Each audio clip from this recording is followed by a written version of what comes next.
On January 20, 2025, the Institute for the Study of War (ISW) released its latest assessment of the Russian offensive campaign in Ukraine, highlighting a critical juncture in the ongoing conflict.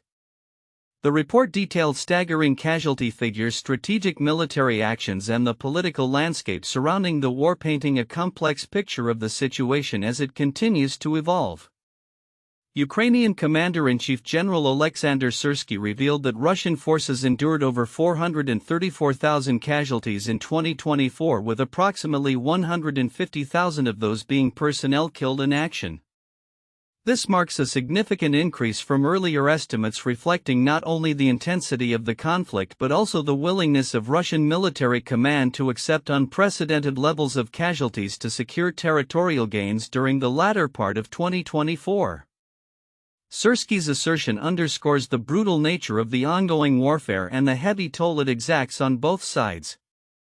Amid the battlefield turmoil, Russian President Vladimir Putin reiterated the Kremlin's openness to negotiate with the United States regarding the war in Ukraine. However, his comments were laced with conditions demanding Ukraine's full capitulation and emphasizing the need to address what he described as the root causes of the conflict. Putin's stance reflects a steadfast adherence to his preconditions set forth in late 2021 and early 2022, including Ukraine's permanent neutrality and significant military restrictions. This insistence on uncompromising demands suggests that any peace negotiations may face substantial hurdles. Significantly, Ukrainian forces have ramped up their offensive operations, striking key Russian military infrastructure, including an aircraft production facility in Kazan, Republic of Tatarstan. Reports indicate that Ukrainian drones targeted the Gorbunov Aircraft Plant, which is integral to Russia's military aviation capabilities, while Russian authorities claimed the drones were intercepted. The strikes represent a strategic effort by Ukraine to undermine Russian military capacity and disrupt supply chains essential for sustaining combat operations. General Syrskyi noted that these targeted strikes have had a tangible effect on Russian combat capabilities, with reports indicating that Russian forces are now using half the number of artillery shells per day compared to previous levels. This reduction in artillery firepower could significantly impact the effectiveness of Russian operations on the front lines, particularly in contention areas across eastern Ukraine. Compounding the military dynamics, geopolitical developments in neighboring Moldova and Transnistria have also garnered attention. Discussions have emerged regarding the potential for Moldova to supply European gas to Transnistria despite initial refusals. Transnistrian authorities have indicated a willingness to cooperate with Moldovan gas company Moldovagaz, albeit amid complex legal and logistical challenges. As the conflict continues to unfold, Russian forces have made limited advances near key locations such as Toretsk, Pokrovsk, and Korotkov, but these gains remain unconfirmed amid ongoing clashes. Reports from Russian milbloggers and military sources indicate a continued push by Russian units, yet the situation remains fluid and unpredictable. In terms of Russian military readiness, the situation is further complicated by ongoing complaints regarding the quality control of artillery shells. Reports from Russian military personnel highlight persistent issues with munitions quality, which have sparked frustration and concern over the military's operational effectiveness. Looking ahead, the international community's response to the evolving situation will be critical. The prospect of renewed negotiations alongside the ongoing military engagements suggests that the conflict in Ukraine remains at a pivotal point. Analysts will be closely monitoring how these developments influence both on-the-ground realities and broader geopolitical implications in the region, amid escalating tensions in Eastern Europe. Recent statements from German military officials suggest that Russia is swiftly rearming and preparing for potential aggressive maneuvers against NATO member states. Major General Christian Freuding, head of Germany's military task force for Ukraine, highlighted the rapid replenishment of Russian military supplies, emphasizing that production is growing, the supplies in the depots are growing. He pointed out that Russia is leveraging support from countries like Iran and North Korea to bolster its arsenal of missiles, drones, and tanks. This alarming assessment coincided with remarks from Ukrainian President Volodymyr Zelensky at the World Economic Forum in Davos, where he urged European nations to significantly increase their defense spending. Zelensky stated that all European countries must be willing to spend as much on security as is truly needed, suggesting that if it requires 5% of GDP to ensure security, then that is the minimum investment necessary. His comments reflect a broader concern that Europe must prepare for a world where American support might wane, particularly with Donald Trump resuming the presidency. Trump, in his first statements after assuming office, remarked that President Vladimir Putin is destroying Russia by prolonging the conflict in Ukraine. He noted that both Putin and Zelensky have expressed a desire for a negotiated settlement, but he urged that a deal must be reached to prevent further devastation. Trump's administration is expected to take a more hands-on approach in seeking to mediate an end to hostilities, a shift that could significantly impact the dynamics of the ongoing war. In the meantime, Ukrainian forces have reported substantial gains against Russian troops, claiming that over 150,000 Russian soldiers were killed in the past year alone, with total casualties nearing 819,000.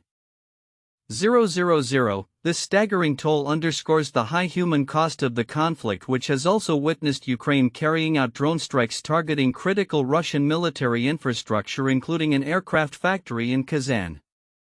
Ukrainian Commander-in-Chief General Oleksandr Syrskyi asserted that these strikes have disrupted Russian forces' combat capabilities, forcing them to rely on diminished artillery usage. The situation continues to evolve, with recent drone attacks targeting facilities in Russia, including an oil refinery in Smolensk Oblast and the Smolensk aviation plant, which produces military aircraft. According to reports, Russian air defenses were activated, and the Russian Defense Ministry claimed to have intercepted numerous Ukrainian drones. Nevertheless, the frequency and scale of these drone operations indicate a sophisticated Ukrainian strategy aimed at degrading Russia's military manufacturing and logistical capabilities. As both sides remain entrenched in a brutal war of attrition, the international community watches closely. The dynamics of the conflict are further complicated by the involvement of external actors like Iran and North Korea, which have supplied Russia with military resources, while Western nations continue to rally behind Ukraine, advocating for increased military assistance. Looking ahead, the potential for a NATO confrontation looms large, especially with Russia's increasing military readiness and ambition. The coming months will be crucial in determining whether diplomatic efforts can yield a peaceful resolution or if the conflict will escalate further, drawing in more nations and intensifying global tensions. In a striking display of geopolitical tension, President Donald Trump's harsh criticism of Russian President Vladimir Putin during his inaugural week has sent ripples across international relations. While Putin lauded Trump's ascent to the presidency, calling it a convincing victory and expressing a desire to restore direct contacts with the United States, Trump did not reciprocate the goodwill. Instead, he characterized the Russian leader's actions in Ukraine as destroying Russia, highlighting the severe consequences of the ongoing conflict on the nation's stability. Trump's remarks, made during a press conference shortly after his inauguration, mark a significant shift in tone. "He can't be thrilled he's not doing so well," Trump stated, referencing the dire situation in Russia exacerbated by the war in Ukraine. He pointed out that despite Russia's vast resources and military capabilities, the ongoing conflict is unsustainable for the country. This uncharacteristically blunt assessment from Trump underscores the growing frustration among world leaders regarding Putin's military ambitions and the economic fallout from Western sanctions.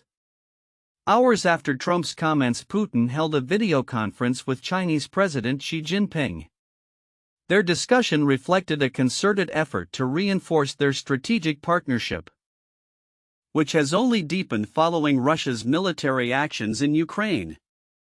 Both leaders emphasized the importance of a multipolar global order, a concept that advocates for a balance of power among nations rather than dominance by one superpower, namely the United States.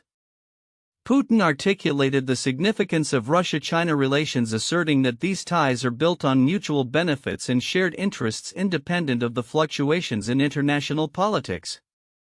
Joint efforts by Russia and China play an important stabilizing role in global affairs, he asserted, signaling a united front against perceived Western hegemony. She echoed this sentiment, expressing readiness to enhance cooperation between their nations to navigate the uncertainties posed by external pressures. The juxtaposition of Trump's critical stance and Putin's conciliatory approach highlights a pivotal moment in U.S.-Russia relations. While Trump's administration appears poised to take a tougher stance on Russia, with potential ramifications for trade and diplomatic engagement, Putin seems eager to engage with the new administration provided it respects Russia's interests. "We are open and ready for serious dialogue with the new U.S. administration on the Ukrainian conflict," said Yuri Ushakov, Putin's foreign affairs advisor. This complex dynamic raises questions about the future of U.S.-Russia interactions, particularly concerning the ongoing conflict in Ukraine. Trump's remarks suggest a willingness to broker peace contingent on Putin's readiness to cooperate, as he pointed to the economic troubles plaguing Russia. Observers are keenly watching to see if this new administration will pursue a more conciliatory approach to Russia or if the criticisms will lead to further isolation of the Kremlin. As global leaders react to the shifting tides of U.S. foreign policy, the implications of Trump's inauguration are becoming clearer. The dialogue between Beijing and Moscow is likely to intensify as both nations seek to bolster their position in the face of American scrutiny. The prospect of renewed tensions or unexpected collaboration under Trump's presidency will shape international relations in the coming months. In conclusion, the unfolding narrative surrounding Trump's inaugural address and subsequent diplomatic engagements points to a period of recalibration in global alliances. As the new administration navigates its foreign policy, the world watches closely, anticipating how Trump's approach will influence not only U.S.-Russia relations but also the broader geopolitical landscape. The potential for both conflict and cooperation hangs in the balance, with the stakes higher than ever. In the heart of Kiev, amidst the echoes of recent missile strikes, a palpable mix of hope and skepticism permeates the air as Ukrainians reflect on the possibility of peace under the newly inaugurated U.S. President Donald Trump. President Volodymyr Zelensky has voiced optimism regarding Trump's potential to facilitate a just peace in Ukraine, a sentiment that resonates with some but raises eyebrows among others who question the feasibility of such an outcome. On January 21, 2025, during his first press conference as President, Trump positioned himself as a peacekeeper, emphasizing his intention to steer clear of entanglements in foreign conflicts. However, his inaugural address notably lacked specific references to Ukraine and offered no concrete strategies for engaging with Russian President Vladimir Putin, whose invasion of Ukraine has wreaked havoc for nearly 3 years. During a subsequent briefing, Trump asserted that 1 million Russian soldiers had died in the war, urging Putin to negotiate. "He is destroying Russia," Trump stated, highlighting the escalating toll of the conflict on both nations.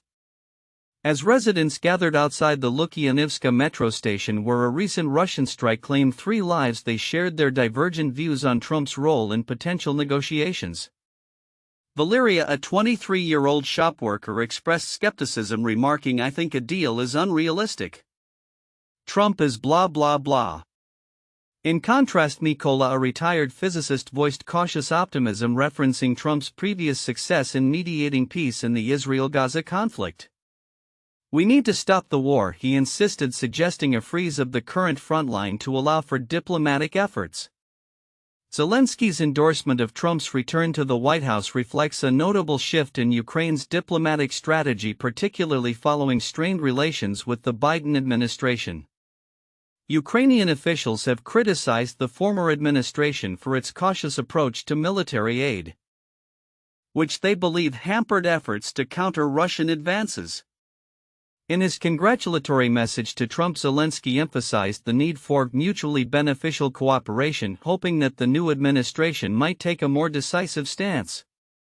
Opinions within Ukraine are sharply divided. Anna Fedorivna, a graduate fluent in English, questioned Trump's commitment, noting that he did not invite Zelensky to his inauguration. "Maybe Trump can find a way forward.